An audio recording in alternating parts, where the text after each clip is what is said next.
are now plugged into Hooked on Sonics with Bruce and Tony Kong.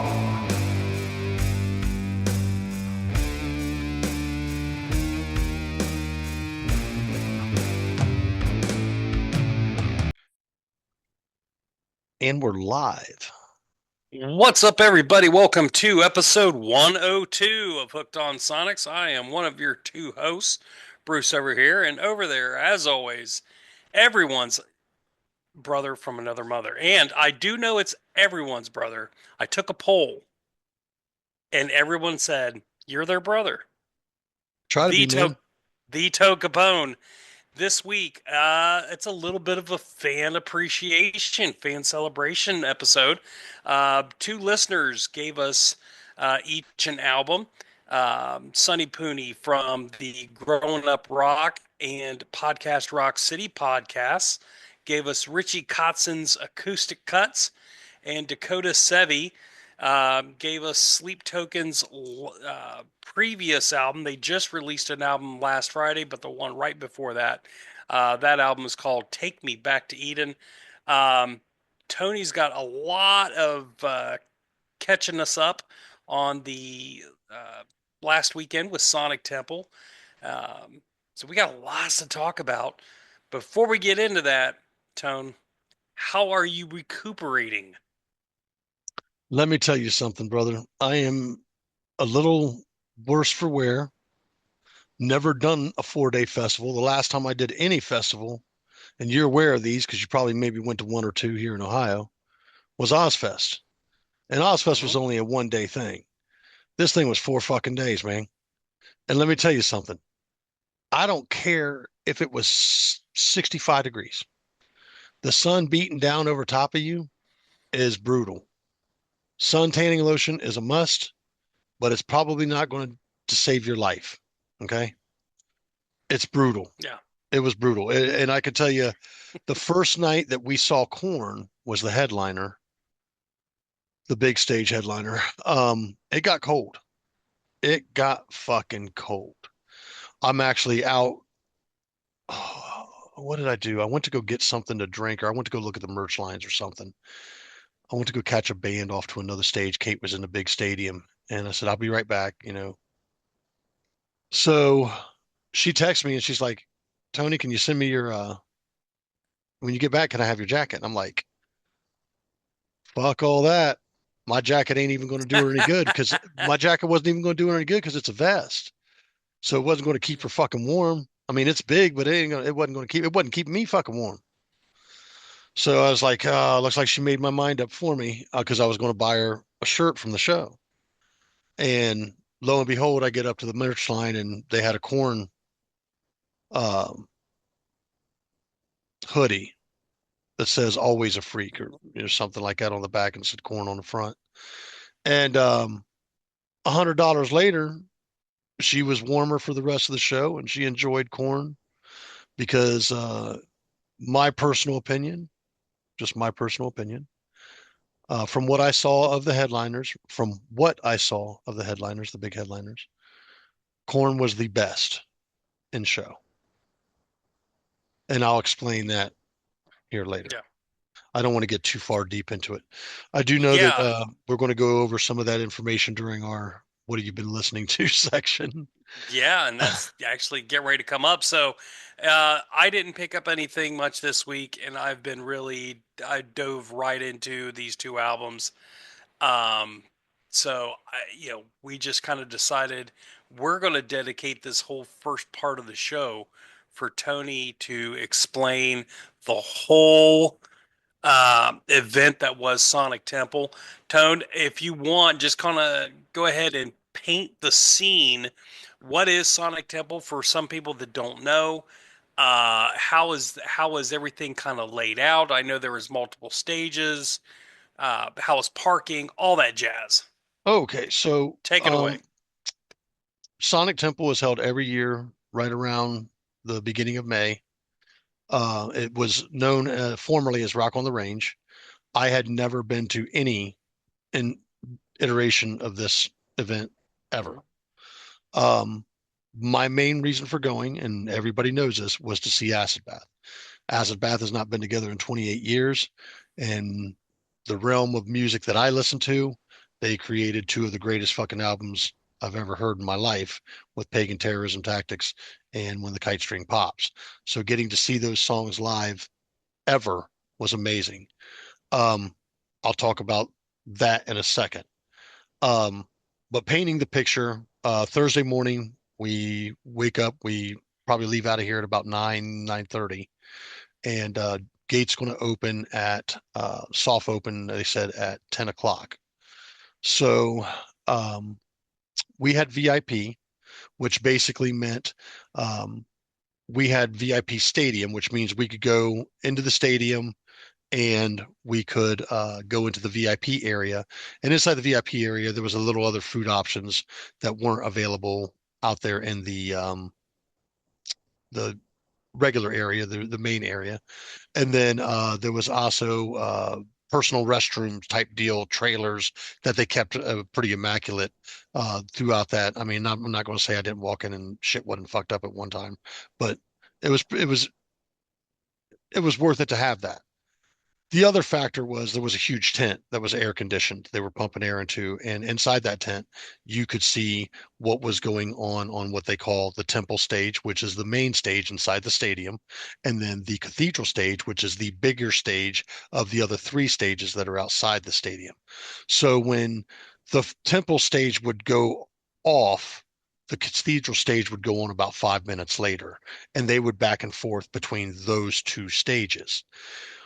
Over behind this other side of the stadium, across from Cathedral Stage, you had Citadel Stage and Sanctuary Stage. These two stages were directly beside each other. And off to the back of them, you had a bunch of food stuff. You had a Jack Daniels truck. You had, craft beer in the area and stuff and whatnot.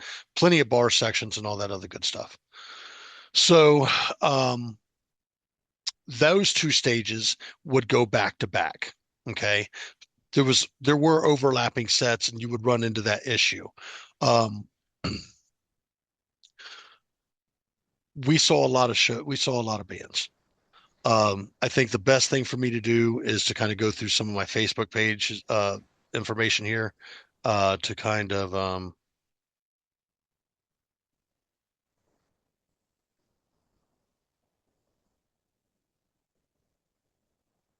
um, give me 1 second. Got to find it here because I got to go back Now, a little bit on I this had now.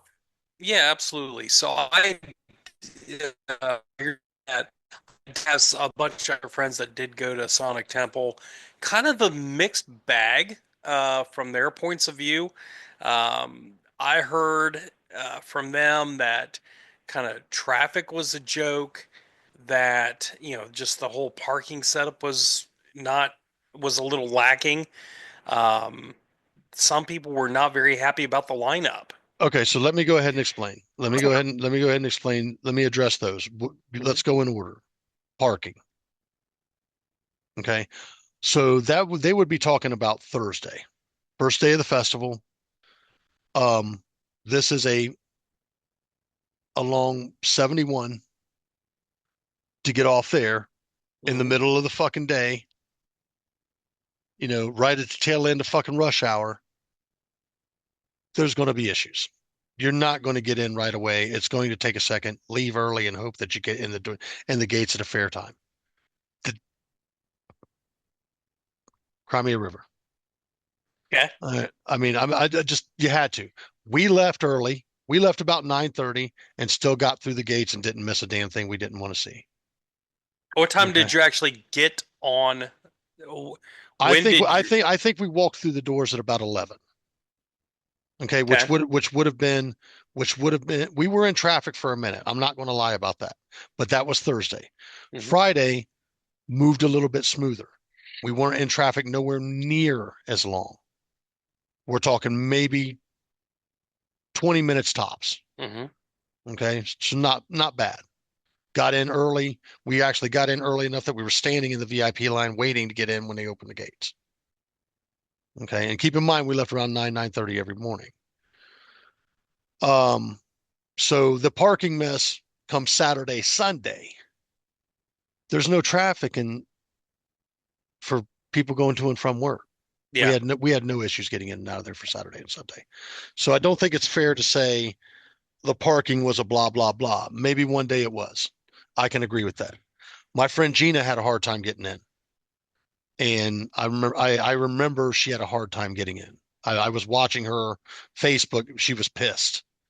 They got rediverted. They got diverted somewhere else out Yeah. of the neighborhood, and she was fucking livid. And she goes to this thing every year. You know, I mean, she's one of those fucking troopers that gets her ass out there. Her and her old man Adam, good friends of mine, very Mm. very good people, man. Um, so the next thing to address, the lineup. The lineup was not bad at all this year.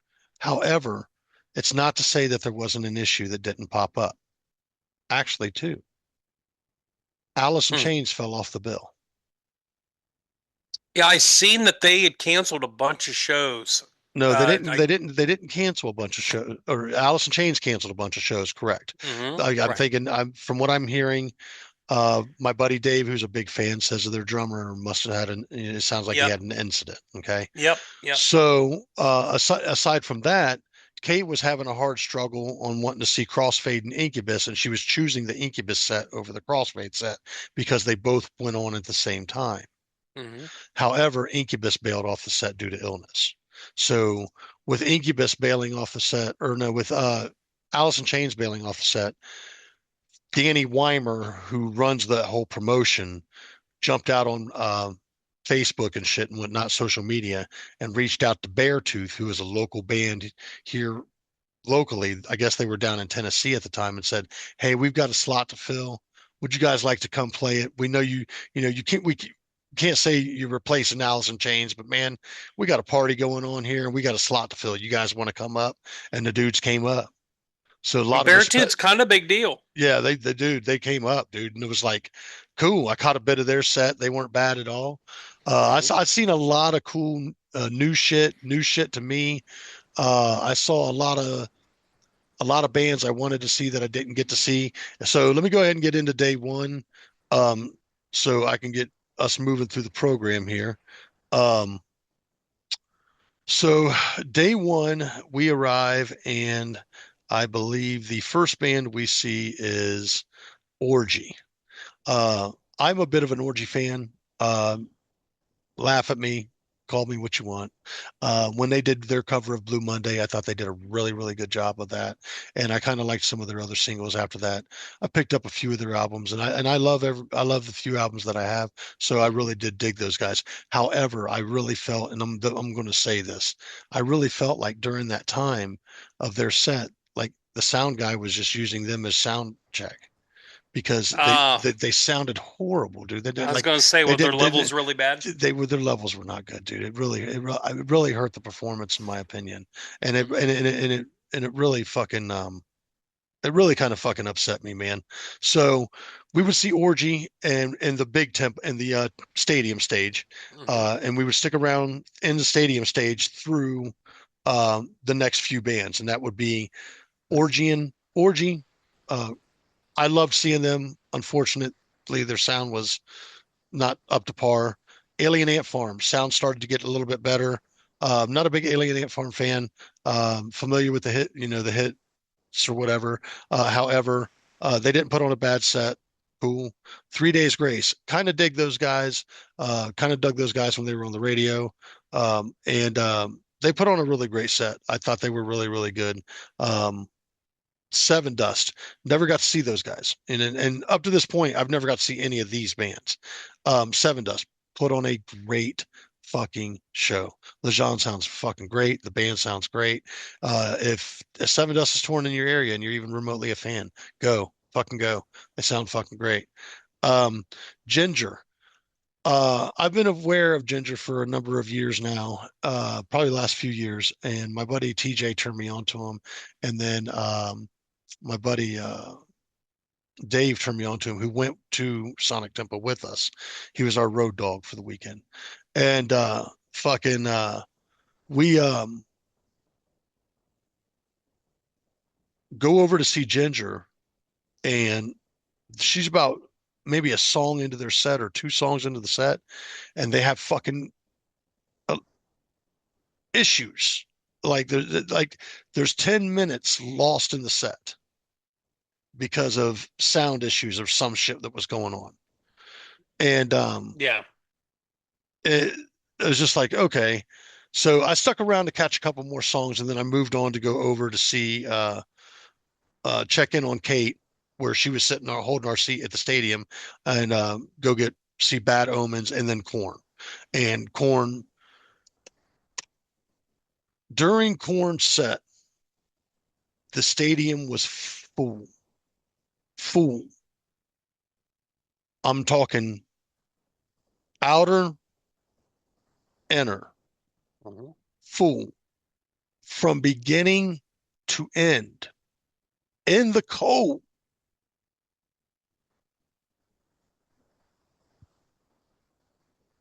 I digress.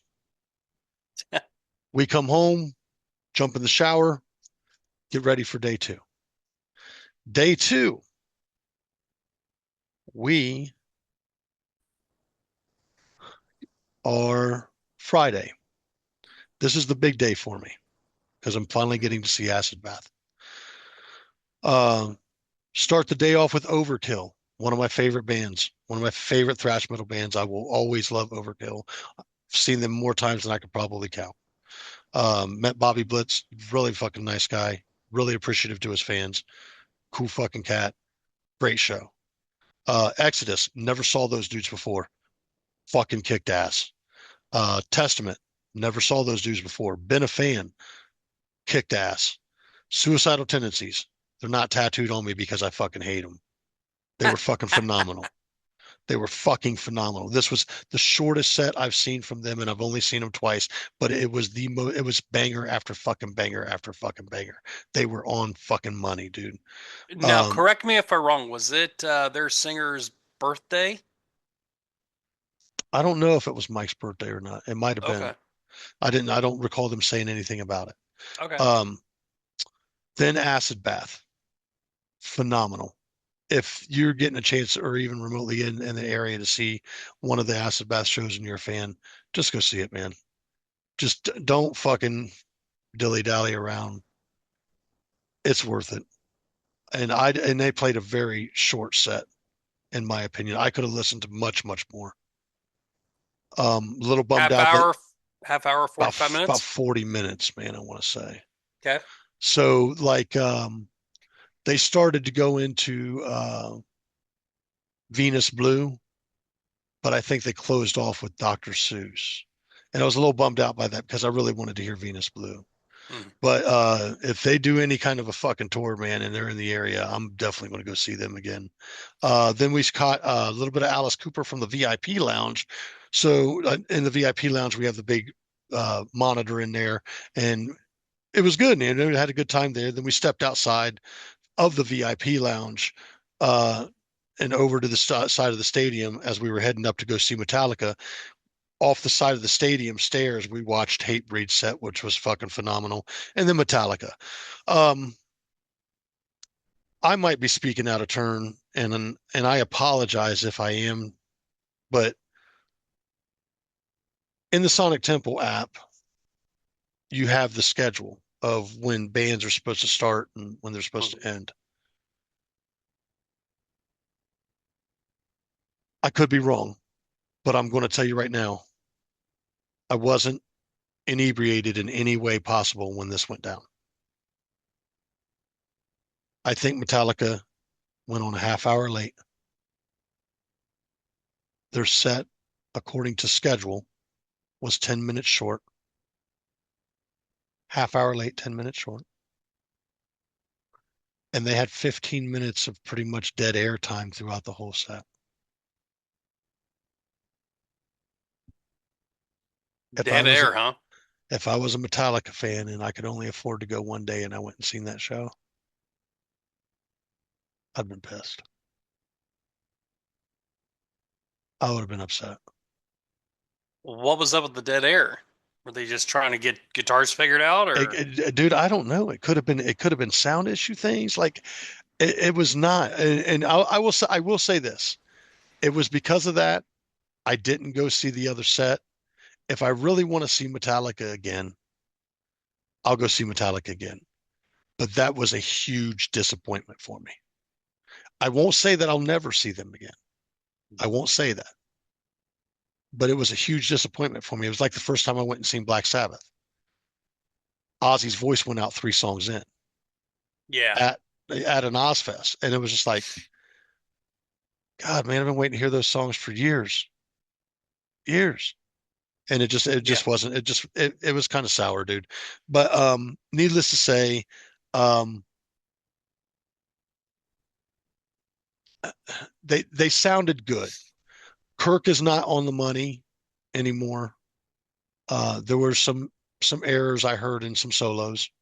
Nothing major, nothing to really bust his balls about. But at the end of the day, um, they are playing live. So there's going to be issues. Yep. There could be shit like that. However, getting to say that I got to see Metallica, great.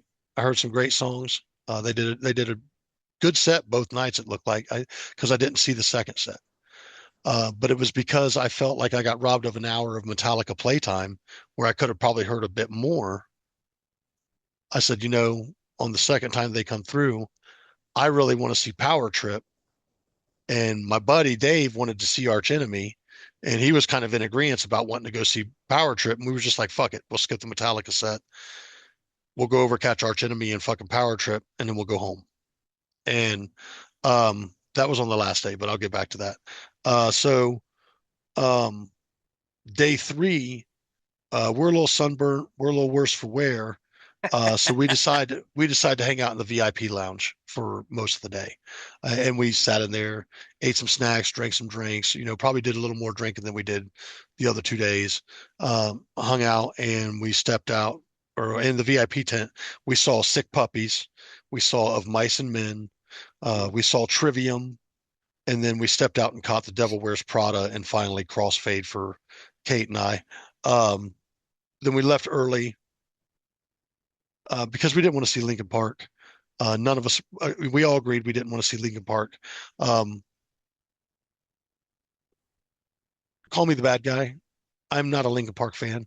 My kids were, so I was kind of a fan by proxy. You know what I mean? Hmm. I had to, Yeah. the kids had to listen to them and stuff and whatnot. Um, but I've listened to the new singer, and it has nothing to do with the fact that she's female. I think she's got an all right voice. I just don't think she's a good fit for the band right now. And I think um, if they wanted to go a different direction, why didn't they just rename the project and bring her on board? You know what I mean? I'm kind of like at odds with it. I guess the people that did go see it, they had a really wonderful time with it. Looks like they really got a huge crowd thing going on. I want to say that they probably had the bigger crowd than Metallica Really? during the Metallica set. Hmm. Half the field disappeared halfway through. Wow. Just nobody, That's wild. dude. It blew my mind. Blew my fucking mind. Like corn out fucking done in the cold. In the fucking cold, dude. Mm. Corn outdid Metallica in the fucking cold. They all stayed for corn. Half the field was gone for Metallica. Now I can't speak on the Lincoln Park situation, but it looked like the field was pretty damn full to me. Yeah. So Metallica would come back and they would do their other day. And we get to day Hmm. 4. This was the fucking gauntlet day, dude. And I am not kidding when I say this. Just listen to how many bands we saw this day.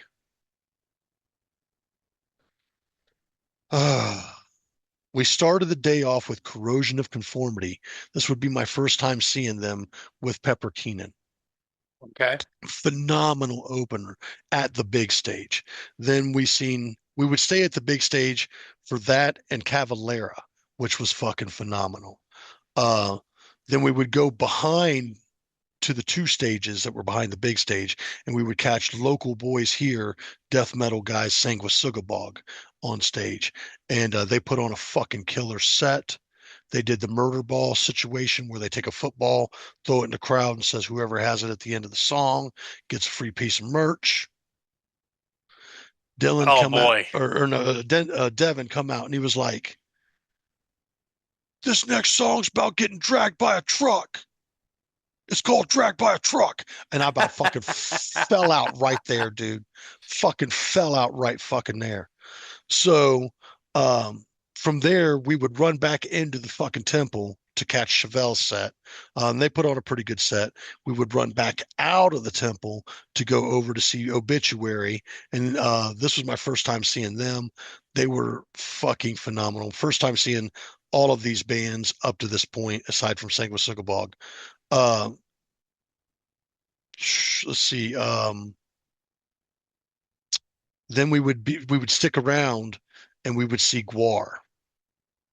Or no, we caught part of Oh, Beartooth. Gore was there. Yeah, we caught part of Beartooth, and then we would see part of Guar's set. Then we would head over and we see part of Ice Nine Kill's set. All these sets were very cool. So at this point, it was a decision on whether or not to see Metallica or go see Arch Enemy and then go see Power Trip right after because they were playing beside each other. Yep. And we just decided, fuck it, we're going to go see Arch Enemy and fucking Power Trip. And let me tell you, man, it was the perfect way to end my fucking night. Arch Enemy, I've never seen them before. Alyssa, I believe it is, Alyssa White Glues. She is actually the girlfriend of Doyle Wolfgang von Frankenstein from the Misfits, and Okay. they've been together for quite some time. I've listened to some Arch Enemy stuff. I've never seen them live, so they put on a hell of a show. The band sounded great. Um, they put on a hell of a set. Then we would go over and see Power Trip, and Power Trip would be like the last small band on small stage playing for the rest of the night. And I'll just put it to you like this: I haven't stopped listening to Power Trip since we left the show. Finally getting to hear songs off of both of those Wow. albums.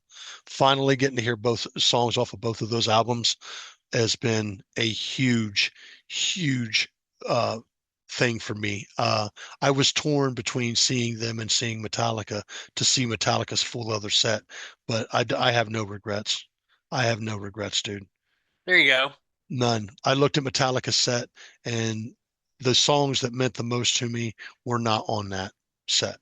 So I made the right call. The songs from Power Trip, getting to see those guys play fucking live. Uh-uh. And Yeah. the new singer Seth, he's money, dude. He's fucking Nice. money, dude. I hope they put out a new album. I'm biting at the bit for a new fucking album from those dudes. I just turned my brother on. I hit my brother with it, and he said, "You know what, dude?" He got to listen to the first album, was partway through the second album. He said, "You know what, dude? I fucking hate you right now." I said, "Why is that?" He goes, "Because you got to fucking see these dudes, man." I said, That's awesome. All right. So as you're wrapping this whole thing up, top three or top five acts that you saw this weekend. best headliner, Corn, and then I'll give you my top three. Okay. Acid Bath, of course. Getting to see them and hearing those songs live was fucking awesome. Power Trip, of course. I've been singing those dudes' praises for years. Like they are the best thing that's happened to metal in fucking decades, in my opinion. And their last album was like 2016, 2017, before Riley passed away. Okay. So um, getting to hear those songs from both those fucking albums, like Kate watched me, like Dave wasn't super familiar with him. My buddy Dave, who went with us, shout out to Dave Hudson, who's a brother and a very close friend of mine, man. He's family, dude. There's like if you looked at me and Dave together, you'd think he was my big younger brother or something. You know what I mean? But we he had heard Executioner's Tax, heard me play Executioner's Tax several times by those dudes because it's like my favorite tune, but I don't know if it is anymore now after seeing them live. They He was like, I know that song rocks, man, and I think I'm kind of interested in going to see him. And we was debating it, we slept on it, and just like, fuck it, we're not going to go see Metallica. We're going to go see Arch Enemy and Power Trip. And then the third would be the one that caught me off guard, man, Obituary. God, man, they fucking caught me off guard. They fucking rocked my fucking face off, dude. Like I've listened to Obituary shit over the years, man, because of Todd. Todd's turned me on to a lot of Obituary shit, and I've liked everything I heard, man. But seeing them live solidified fandom for me, dude. I'm gonna own every thing from those dudes. Every fucking thing. Those dudes fucking wail. And it was really cool to see the guys from Sango Bog. They put on a good set, but the top three would be Obituary, Acid Bath, and Power Trip. Those were the big ones for me. Nice. Big ones for Kate was Korn, Chevelle, and Crossfade. Okay. She enjoyed the Acid Bath set better than she thought she was. She got a kick out of Guar. She finally got to see some Guar in action and loved it. Uh, yeah, she just didn't want to get covered in Guar goo. You can't blame the woman. You know what I'm saying? So, and then needless to say, man, I would suggest to anybody if you're going to do it and you want to do it and feel comfortable, the most comfortable doing it, go with the VIP pass. Go with the floor pass. That way you can either be on the floor or in the stadium. You have ability to roam and sit wherever you want with a floor pass, and you also have access to the VIP area, which is air conditioned and stuff and whatnot. I would suggest that to anybody. It's very costly. Expect you know just to kind of put it in layman's terms, that was our vacation this year. You know what I mean? So Yeah. we Yeah. won't be making any major vacations. We may take a weekend getaway somewhere, but that was our that was our vacation this year, and we saw a lot of music, dude. I got to mark a lot of bands off my list, and there are many Nice. that I would see live again. There are some that I got turned on to, man. The Ice Nine Kills, I'm gonna be checking those dudes out. Like this thing gave me so much ammunition for you.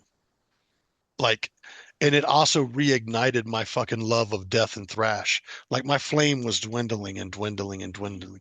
But going and seeing fucking Obituary, Sanguisuga Bog, both fucking great death metal bands live, going and seeing fucking Power Trip, a great fucking thrash metal band live, Exodus, fucking Testament, Overkill. It was just like I felt like I was fucking 22 again, dude. You know what I mean? It was fucking Nice. awesome, Yeah. man. So yeah, picked up the sweet Suicidal Tendency shirt for the uh the Adrenaline Junkie single. Pretty cool, There you pretty go. cool. Picked up I wanted to share with you guys real quick. I did so since I got fucking sunburnt on my neck the first couple days, I had picked up a Sonic Temple bandana to wear underneath my hat over my ears and neck.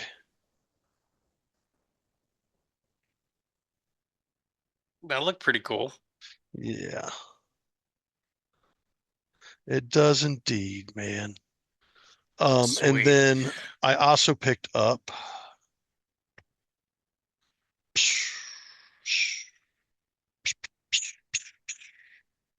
this dope ass acid bath shirt. Yeah, that looks pretty darn vintage. That's pretty cool. Yeah, was fucking pumped, dude, man. I ended up hitting the merch line like fucking five fucking times. But Oh, the cool thing about being VIP, the VIP had their own line. Some people said they were in line for 3 fucking hours for fucking merch. I'm good. Woo.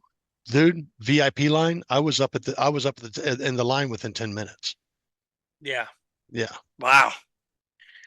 Well, sounds like you had an absolute awesome time. You were some with hanging out with Ohio's and, quite frankly, the world's finest there at Sonic Temple. Uh, so let's see what next year brings. So I do want to say something.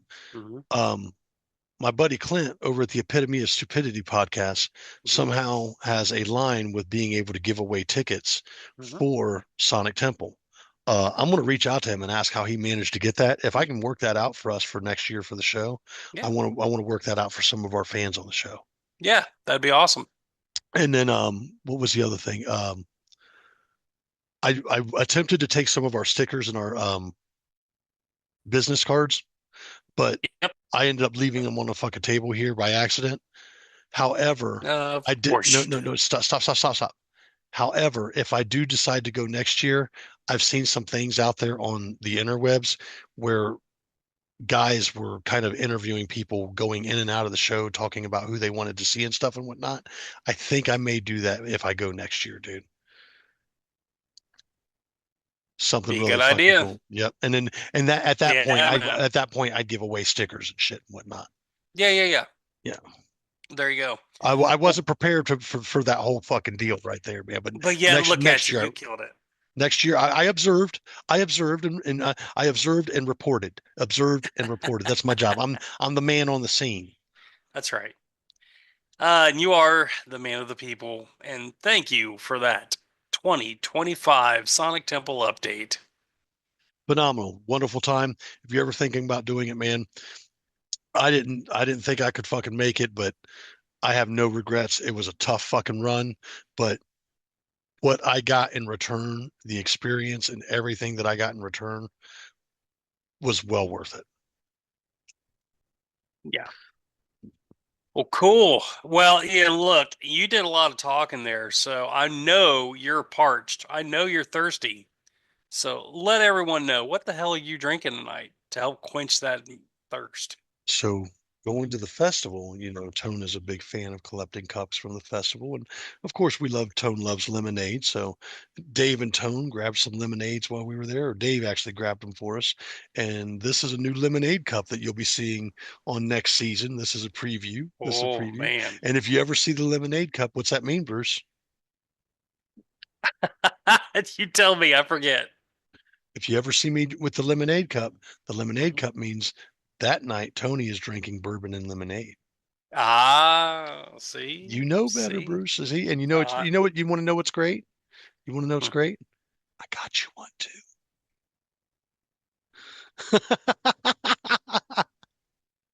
let's go. Yep. All right, bourbon and lemonade. What kind of bourbon you got in there? So we are drinking Kentucky Owl's Wiseman. I actually kind of really dig this one. Um, as far as a sipper, I give it about a 4.5. As far as a mixer, it's a 5. It's a solid 5. Okay. It's a great mixer. It's not my favorite sipper, but it gets about a 4.5. It's a solid sipper, just not the best sipper. Yeah. Well, What are very you drinking? cool. Well, my friend, I just picked this up on my way home from work today, and this is Simply Spiked Bold. This is the cherry limeade. It's got 8% alcohol, and it's not great. It's got this weird asshole taste afterwards. Well, I don't drink a lot of that shit, man. There's a real funk on it. That's real It's weird. like we were when we were at Sonic Temple. Kate had wanted to drink these beat boxes, so knowing that we both like orange, I went ahead and got her this beat box orange. It's like a juice box of alcohol. Took it back. Yeah. It was all right. It wasn't great. Dave picked up the fucking blueberry lemonade one, and we all tasted it and was like, that's solid as fuck. So we fucking she ended up drinking a few more of those when we weren't drinking regular fucking beers that day. But we weren't drinking a Yeah. lot, man. You don't want to be drinking No, not with all that heat and not in all that sun heat, and man. Dude, yeah. I've seen several people passed out and shit. Yeah. And then the crowd fucking people were doing all kinds of crazy shit, dude. When we seen the Devil Wears Prada, fucking I saw this chick literally surfing on a dude, crowd surfing. Like the dude was crowd surfing. She was standing on top of him like he was a surfboard all the way to the fucking stage. And they did this for Metallica too, from the middle of the fucking field. Like it was nuts, dude. I love that. I seen SpongeBob and Patrick. I seen a big dick and balls running around there. I said like it was crazy, dude. It was so much fun. It was I don't know, dude. I want to drag you off to one and go, look, you're going to be staying here for the weekend, and we're going to go see a lot of music, dude. There we go. Well, we got next year. We'll see. Got Yeah, tons of time to plan. right. All right. Well, my friend, are we ready to get into these listener submitted albums? Yeah, and I just want to take the time to say, you know what? This was the purpose of the show, folks. We Mm-hmm. want to hear from you. We want to know what albums you want us to review. We can give each other albums all damn day long. They may not be albums you like. You want to hear our thoughts on albums you like, start speaking up. We'd love to hear from you. And we want to thank these two fine gentlemen for, I think, these two albums we're getting ready to review. So, Bruce, we want to start with first, man. You know what? Let's go ahead and start with the shortest one. Let's start with the Ritchie Kotzen Acoustic Cuts. Are you sure about that, man? And that was brought to us by, yeah, you think? Yeah, let's go ahead and roll with it. Fuck it. There we go. Uh, And this was brought to us by, again, Sonny Hollywood Pooni from the Growing Up Rock and Podcast Rock City podcast. Thanks for listening to us and submitting this to us. We really do appreciate the love and support. And here we go. Tone, what's kind of your initial thoughts on this? Um, I said I didn't write anything at the top because these are Yeah. fresh listens for me. Um, this album is brutal. Um, every one of these tracks, every one of these tracks are deep, soul-bearing, and heavy. This is essentially Ritchie Kotzen's blues of the most hurt. That is what I got off He this was fucking going through album. some shit. Something like I if I was going to write anything at the top, come to think about it, what I was going to write at the top was who hurt Mhm. this man? Who Yeah. hurt this man? Dude, this thing, Ugh, and Sonny said from the start, look, don't listen to this album if you're really in a depressed mood because it's not going to help. it's heavy, And dude. yeah, which I love. I love super depressing, super heavy fucking shit. You'd And figure this for a was, Doom guy, I'm super into that kind of shit, but I know. this is too real for me, dude.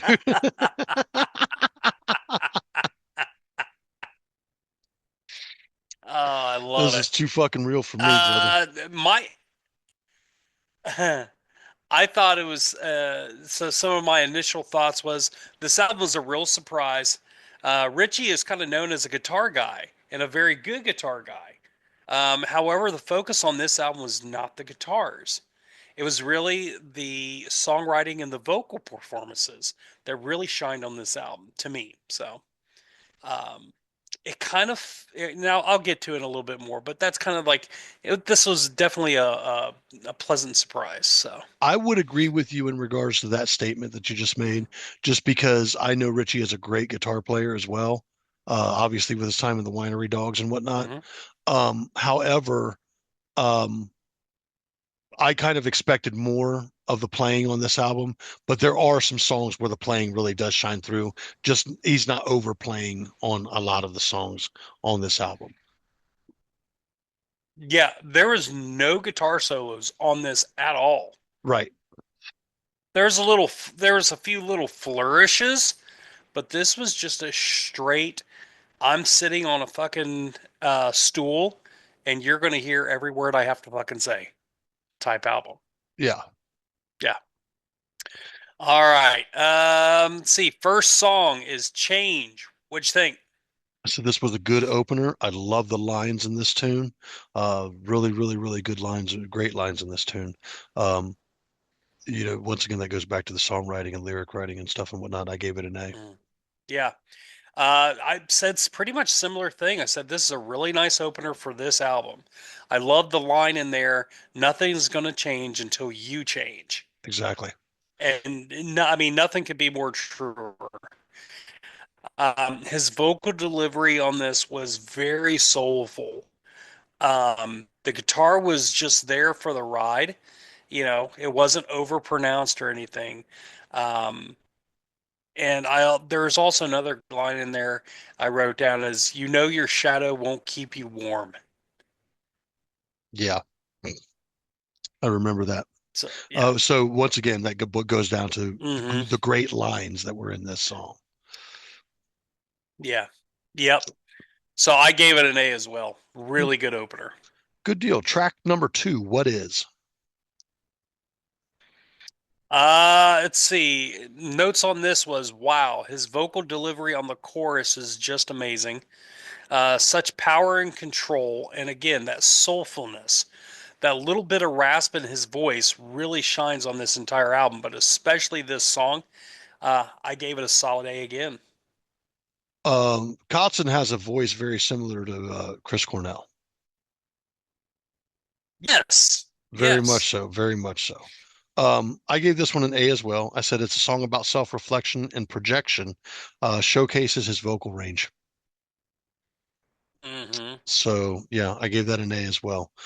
Track number Yeah. 3, High. What you think of Uh, that? this is my favorite song on the album.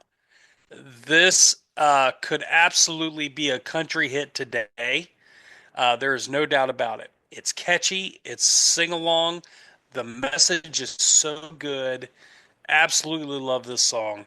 I could definitely hear like a bigger band sound to it, a little more production. Um, this is a hit. This is a hit song. A plus.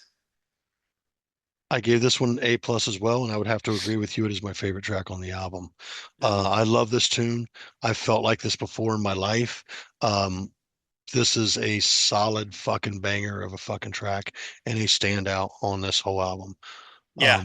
So far, we're 3 songs in and we're looking at some A's, so it doesn't look like we're going to be slowing down anytime soon. There's some really good stuff here. Track number No. Yeah. 4, Don't Ask. Don't. Yeah. Don't ask. Don't ask. For me, this was kind of actually a forgettable song. Uh, he does a great job delivering vocally, but the song is just not that good. It's not skippable because it's part of this whole theme, but it's definitely not a standout track. Uh, it just didn't capture me. I gave it a B. I actually gave this one an A plus. Brutal. Mm, This is so simple yet deep. And that's yeah, what I had written down for that, man. It was just a brutal track. It's so simple yet deep. And I can't really explain it any other way, man. You'd have to hear it. I gave it an A plus. yeah. I really enjoyed that track. Um, Okay. Track number 5, Where Did Our Love Go? Where There's did it go? You I fucking I tell I, me.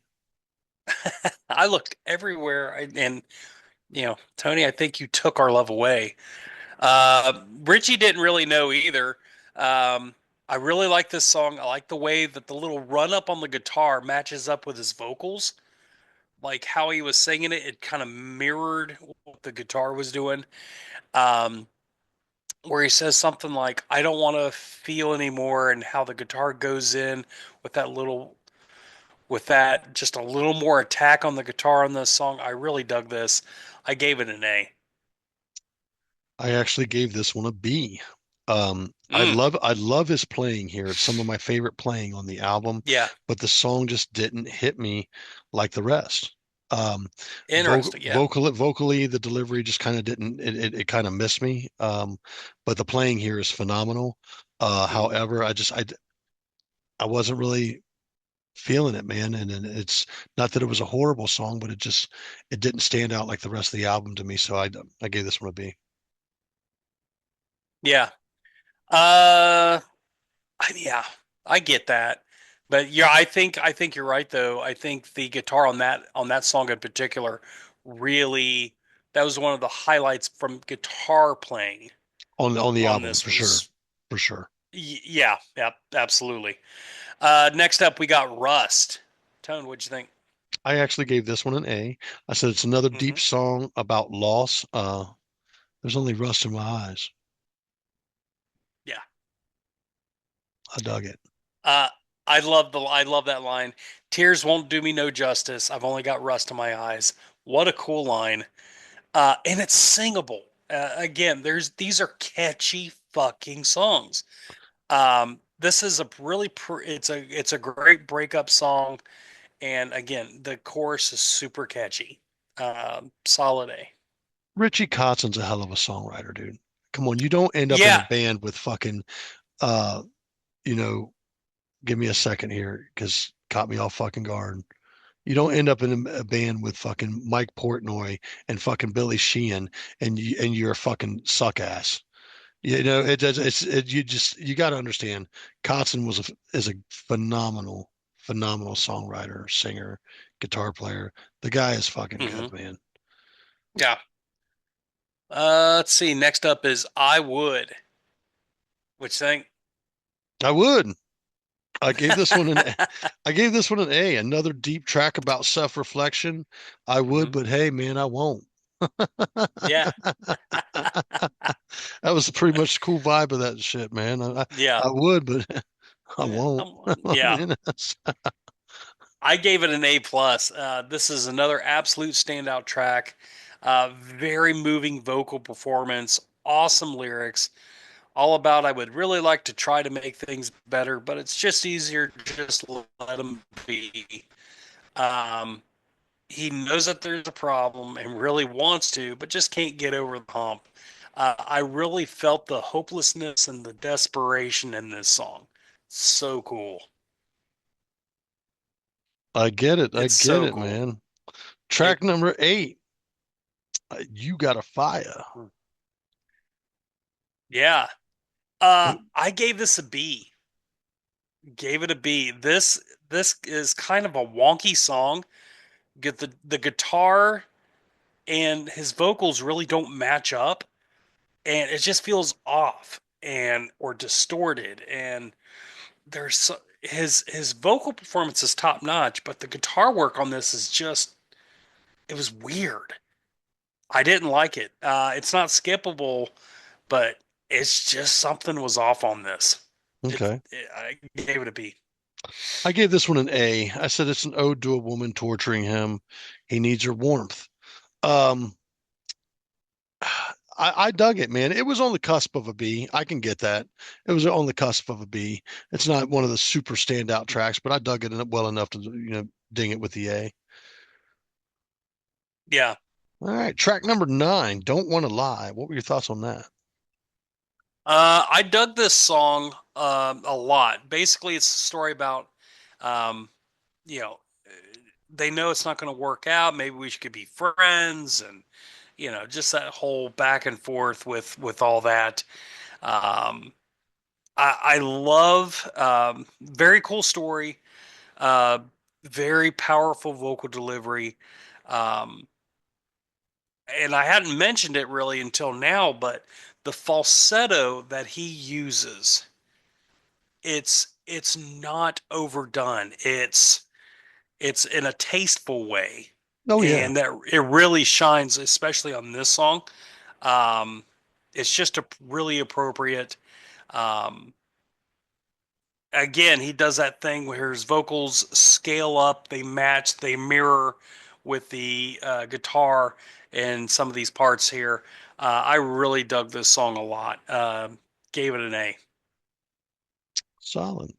Solid. I Yeah. actually gave it an A myself. Hmm. I said, damn, another simple but deep cut. Yeah. The message is simple, but it's deep. Yeah. And finally, that brings us to track 10. Let's say goodbye. What were your thoughts on that, bud? Dude, this song starts with a really cool blues guitar riff, and then he just kicks in with a powerful opening line a cappella. This is just such a great closer. Uh, Turn out the lights. Our story is ended. Just great. This song could have been a great '90s R&B song, and could be a great country song again today. Um, uh, it's just A plus. Love this song. Fantastic closer. All right. I gave this one an A myself. I said it was a great closer. Brutal Mhm. ending to a brutal album. Brutal in the best way. Brutal and man, it can get you in the fucking feels, man.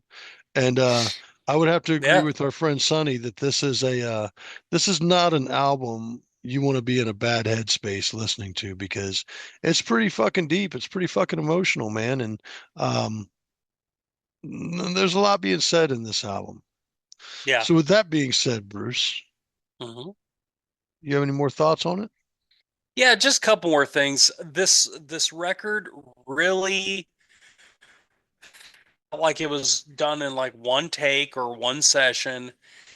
There was a lot of it that had kind of a demo feel to it. Like this would be a CD that he would send out to other artists to say, "Hey, check out these songs. Would you like to record them?" A lot of these songs I could definitely hear being hits on the radio if they had um, just some additional musicians, some just a different arrangement on them. Uh, the you know, so when I say it sounded like a demo album, I'm not saying that in a bad way. It just sounds very raw, very personal. Um, like I could totally just picture this. You're walking into a fucking coffee house or a small bar, and you just see Ritchie up there just playing a guitar. It's very. Um, so Pooni, thank you, my friend. This was fantastic for me. Tone, what'd you give it? Actually gave it a 9.5. Yeah, I same. I I I, I dang it for two reasons. There was a B in there, and this is not an album that I would find myself listening to every day. Yeah. I don't know how often I'm going to revisit this album, to be honest with you, but there's quality content here, a lot of great Hmm. quality content here. I just don't know that I want to waller in this album. I'm wallowing all in it. And I'm definitely going to check out more from Richie. I'm not really familiar with a lot of his stuff, You so should, man. this was, He's great, dude. yeah, And yeah, listen, I know that we've hooked you up with some of that winery dog shit, man. You need to go back and listen to at least that first album. That first album's yeah, fucking phenomenal, for dude. sure, You know, for sure. all. I think So, there's two or three albums from those cats, dude. And I'm gonna tell you hmm what, man, they're all good. It's all solid fucking rock and roll, man. yeah, yep, absolutely. So, yeah, I agree with you. 9.5 for me as well. Cool, cool. Thank you again for a wonderful album. 9.5. All Nice, right. nice, nice. Moving forward. That's right. Up next, a this album here, I had no idea what to expect, and we are talking about Sleep Tokens. Take Me Back to Eden. I've heard of them. I've had people talk to me like, "Oh, you should check these guys out," um, but I've never heard them, and so I'm interested to hear your take on this thing too. So, what'd you think at first? Kind of initial thoughts. My initial thought is such a crossover of so many genres. Um, Mm-hmm. the it's very gent laden with other musical styles. So if you're not familiar with the term gent, it is a subgenre of metal, and bands of the gent genre are as follows: Meshuggah, Animals as Leaders, Polini, shit like that. If you're not familiar with that, one of the things I want to say, and I could be completely off basis on this band reminded me of Tesseract, who I am a bit of a fan of the jet genre. So I don't know that Okay. Bruce is really familiar with the jet genre. I know I've laid some animals on him at one point in time. However, yeah, let's get into it, man. What was your thoughts? Yeah, dude. Let's see. Like I said, I had no idea what to expect. I said the same thing.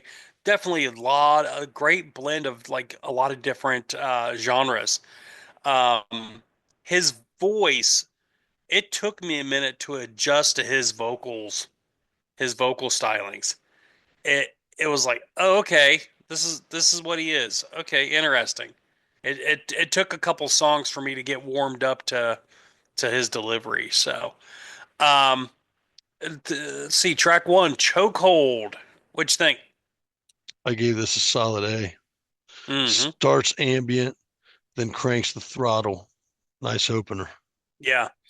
I gave this one an A plus. This song starts off very eerie and kind of dreamy. Uh, the guy's voice almost has a Peter Steele vibe to it. He is a little deeper on the deeper end of the range, and I will agree with you on that. But I won't agree with you on Peter Steele. Peter's much deeper. Right, but it's just a vibe.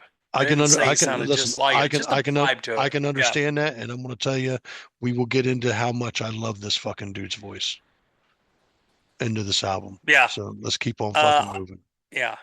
Let's go. I love how it cranks up. I love the little guitar. I love the little guitar riff that really kicks this thing up a notch. Starting about the 1 minute 58 second mark. Solid opening song. Yep. I like the opening line. Um, when we were made, there that was no accident. I mean, that's a really cool line. Really cool song. Yeah, it's a fucking banger, dude. Yeah. I was pleasantly surprised. Yep. Let's see. Next up was the summoning. What'd you think? I gave that one an A as well. I Hmm. said this thing is riff heavy. I really dig the vocalist and intro or the interlude was fucking dope Mm. on this track, dude. Uh, yeah, yeah. I think we're probably talking about the same thing. Let's see. Summoning, I gave an A. I said fucking wow. About Hmm. at the minute 45 mark, this song turns into an absolute killer. Fucking machine gun drums and guitar attack. Actually like his screaming vocal delivery in this part. Really cool. I can absolutely see a crowd go nuts over this song in a pit. There's also, I don't know if you picked up on it, but to me, I picked up on it. I caught a hint of a little Eddie Van Halen guitar tone around the 2 minute mark. Maybe, yeah. Just a little tone of it. I was like, Hey, ooh. look, dude. These dudes are fucking crackheads. I'm gonna say that right now. These dudes are fucking crackheads, man. These motherfuckers are badass, dude. Like I'm telling you right now, these dudes are sick. Um, let's keep on rocking through this review, man. Yeah, dude. Go ahead. Next up was Granite. What'd you think?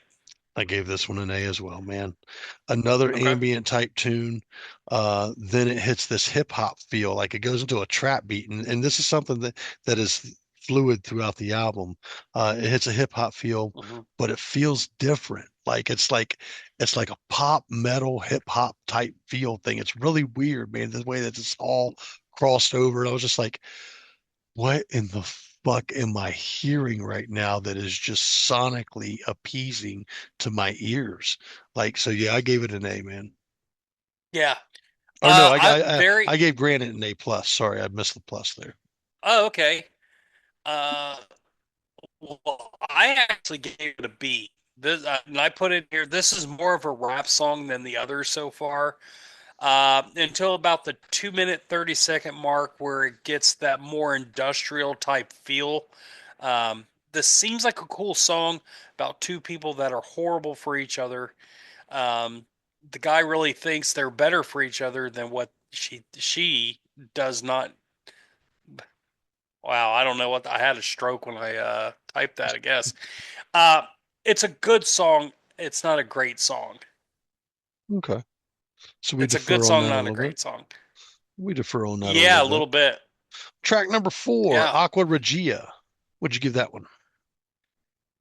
I love this song. I gave it a solid A. I have no idea what the hell these lyrics mean or what this song is about, but it's a really good song, very groovy. There's some beautiful piano work in here. I really dug it. You can definitely drive along to this song. It's very chill. I actually added this. So for our Wednesday morning meetings at work, I'm kind of responsible for getting some music pumped in for the meeting before it starts, and I actually added this to the meeting playlist. So really dug this song. Solid A. Did anybody say anything about it? No, no, they're still Okay. waking up. Yeah. All right. All right. What'd you give it? I gave it an A, man. I said this is a more mellow paced tune, almost poppy. When you talk about that piano element, man, Hmm. I said this is there's a jazz element in here as well. Yeah. I got that vibe off that, man, and I loved it. I gave it a solid A, dude. Nice. Yeah, I was pleasantly, very pleasantly surprised on that. It was a beautiful song. Yeah. Next up, we got Vor. What'd you think? I gave this one an A as well. I said it's got an aggressive opening. The drum work, oh, it's just astounding on this. It gets ethereal about 2 minutes in, and Hmm. then it pops off again, man. It's just another fucking banger, dude. What Yeah. were your thoughts? Uh, what do you think I gave it? I'd have to say you gave it an A, dude. Huh. I can't see how you I didn't gave it a dig this. C. You're a horrible human being. I'll tell you why. I'll tell Okay. you why. Immediate skip. Immediate skip. Fuck that screaming. That screaming ruined the rest of what could have been a really good song. I hated it there. Hated it. Oh, Hated it. you're pathetic. The only reason I didn't You're I said the fucking. only reason I didn't give this song an F. The only reason I didn't give this song an F was because the second half of this song was really good, but not enough to stick around for that screaming. Hmm, you're Yeah, fucking you're right. lame. About 2 minutes in, the the whole vibe shift, everything changes for the better. Yeah. Dude, I I can't. I can't. It was awful. I get it. I get it. I understand.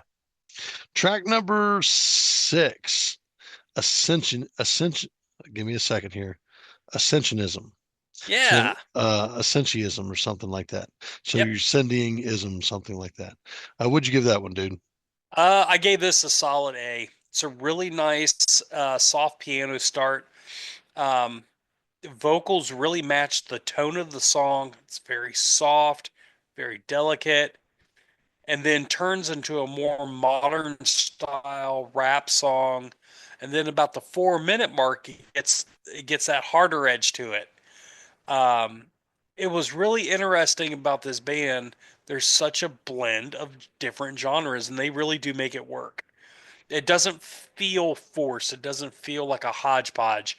And this song in particular is a great example of so many different stylings working together without feeling disjointed. Good. Track number 7, Are You Really Okay? Yeah. I gave this an A plus. Uh, this might be my favorite song on this album. Such a great story about checking in on a friend who tried killing themselves. It's beautiful music, beautiful message. Just, phew. Especially after listening to that Ritchie Kotzen album, listen to this song. Oh, maybe he wrote it about Ritchie. What do you think? I don't Checking know. in on Ritchie. Track number 6, Essentialism. So going back to that real quick, I don't think I Oh, gave that a sorry. rating. No, you're fine. It was my fault. I'm going to give that one an A. I said it was a slow ballad, goes into a hip hop, pop style beat, and then a rock out close on that Essentialism. Back on track number 7, would you give that? Are you really okay? Yeah, A plus. Great deal. I gave this one an A as well. Um, I said this is a ballad that really showcases the vocalist. The riff sounds like okay, so there's a little pitched riff in here, and I know you know what I'm talking about. It sounds like the Marshall Tucker riff. Yes. And I was Yes. like, what that I woman? didn't pick it up till you actually said it. I was like, what that woman? Really? Like that sounds so similar to the what that woman kind of riff deal, dude. I was like, what the Yeah. fuck? So yeah, I gave that one an A as well. Track number Wow. eight, That's the app. great. Track number eight, the apparition. What'd you give that one? I gave this another C. Very hip hoppy. It's not bad, but it's not nearly as catchy as the rest of this album. I would. I'm going to skip this. It does pick up as a rocker about 2 minutes in, but it just did not catch me at all. I was kind of disappointed. You know, I didn't want it. I didn't want to give it a C, but it's like, I, eh, just didn't. Hmm. It just didn't connect. I actually gave this one a B myself. Mm. I love the I think I put haunting intro. Then it drops into a trap style beat, and I kind of got lost in the mix in this one, man. It was just like kind of not feeling this one as much as the other ones. Is it skippable? If you listen to the album as a whole, it's not skippable. However, it just didn't resonate. You know, you'll hear me often say that it just didn't resonate with me as well as the rest of the album. Yeah, yeah. Like this album would not have suffered if it wasn't on there. Yeah. You know what I mean? Like it didn't add anything to this album. So, Okay. all right. Let's see. We got DYWTYLM. What's that stand for, Bruce? Do you wish that you'd loved me? Not in the slightest. What'd you give it? I gave this one a B, dude. Uh, Ah, it's a good song, fits the album. It just didn't resonate as well either. Like this becomes somewhat of a it's an okay spot in the album for me. yeah. I gave it a B as well. This starts off with a weird auto tune vibe on his voice. I was like, I hate autotune, dude. yeah. Uh, the beat, see if you picked up on this. The beat kind of reminds me of Genesis's "I Can't Dance." Dun dun dun dun dun dun dun. Interesting. That I I just kept hearing that, and so it's fun. It's good. Eh, it's not great. Gave it a B. Okay. Next up, my friend, Rain. Track number 10. I gave this one an A. Very pop style, head hard rock song. Hard rocking ballad is how I Hmm. describe this. I kind of really enjoyed this song, man. I gave it an A. Yeah, I did too. This starts off as a nice little piano ballad for about a minute, and then it gets into the beat and the groove of the song. It's really good. Solid A. Great, great. Track number 11. This is actually the title track of the album and actually the longest track on the album. I saw that this rang in at about 8.5 minutes. Take Me Back to Yep. Eden. What were Hmm. your thoughts? This was a weird song for me because it, um, I should have liked this more than I did, but it just felt like something was missing. Um, it wasn't as captivating as some of the other songs on here. Um, but it just felt like something was. I can't put my finger on it. To your point, it was a little over 8 minutes long, and it seemed like it was configured in about three pieces, like a three-piece like story, whatever that was. Um, I liked the musical journey that it took you on, but it wasn't fantastic. So I gave it a B plus. I I gave actually it a gave B this one an plus. A. I said it starts mellow, then throttles up again, and then into some trap music, and then some ethereal music again, and then rocks out again. Mhm. Man, this thing was. Um, I don't want to say that it was all over the place because all over the place make it sounds like it wasn't organized. For being as Yeah. many different things that they twist from, it was very well organized and very fluid, and that's what I really liked about the track. So I gave that one an A, man. Yeah. It was almost an A, but like I said, there was just something off about it where I'm like, ugh. So, Okay. all right. Last up, my friend, we've got Euclid. Final track. Hmm. Um, I gave this one an A. I said it's a ballad that slaps you in the face. Great closer for this album. Mm. That's pretty interesting you did that. I said, I'm really digging the piano intro to this. I don't know what they are talking about, but just the whole vibe of this song was really cool. Felt like a really appropriate closer, nice crescendo to an overall very unique and pretty balanced album. I gave it a solid A. Nice. Yeah, man. Nice. So yeah, man, this thing was a very big pleasant surprise. Did you do any further research on this band? No, I did not. So let me tell you what I found out, what I can remember, what I found out. Okay. All of these guys in this band are anonymous. They wear a Okay. mask. Nobody knows who these guys are. Okay. The singer, his name is something or other, and there's a whole lore behind this thing. But I want to say his name is Vessel. Okay. Okay. And then I think the other members are numbered in some weird way. I can't remember right offhand. But this album is the third part of a trilogy. Oh, okay. And when you listen to this album, you can go, okay, I can get that. And now I'm kind of interested in checking out the other fucking two albums. Yeah, no, absolutely. Sella has been yelling in my ear about this band for a couple years now. Um, Dustin Bartley from Groot locally here. He was with Groot. He is a drummer for them and a good kid, man. Wonderful guy, man. Um, he just recently, as of today, I saw a post where his dad, Paul, said, "Man, I caught the fucking sleep token bug from Dustin," and I was like, "That's fucking hilarious. We're getting ready to review this album tonight, man."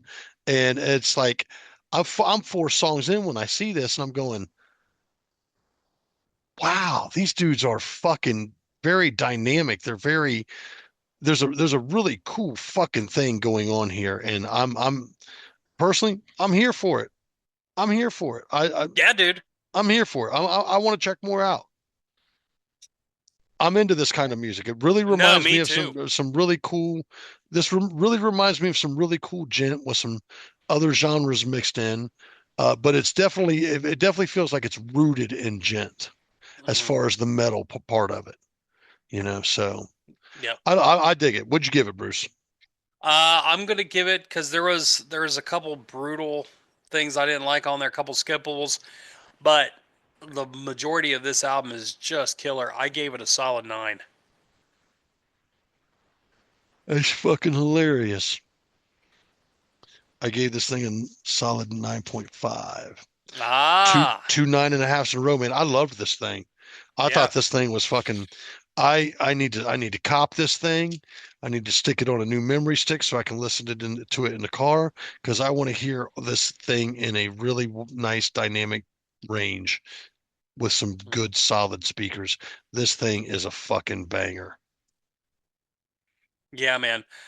So thank you again, Dakota, who's actually revealing the curtain a little bit. He's actually my son-in-law. So thanks, Dakota Sevy, for that. Sleep Tokens, Take Me Back to Eden.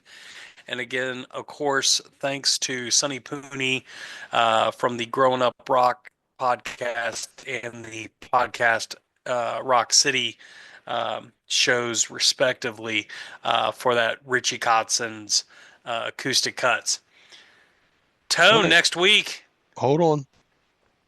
Before you Oh, get into that, I just want to say to everybody yeah. watching and listening out there in Spotify, YouTube, and Apple, wherever you're at, thank you for listening.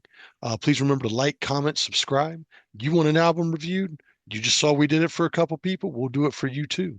So get at us. We'd love to hear from you. Please, once again, like, comment, subscribe, hit that notification bell down below here at YouTube. And Bruce, tell us what's going on in the next couple weeks. Yeah, next week we are super pumped to have country and western troubadour, uh, relative newcomer. She's been in the business for a little while, but we're excited to have her.